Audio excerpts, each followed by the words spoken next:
থাকা যায় যেখানে শর্ত, এ কথা বলছে আজ স্বর্গ পাতাল মতো।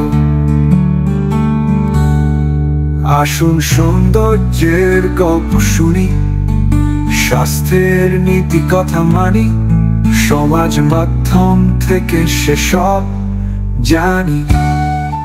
আপনারা বিভিন্ন রিলস ও ভিডিও পেতে এবং নানা ধরনের শিক্ষামূলক টিপস পেতে সঙ্গে থাকুন আমাদের সাথে এবং দেখতে থাকুন মেইনস্ট্রিম লা এসেনশিয়ালস।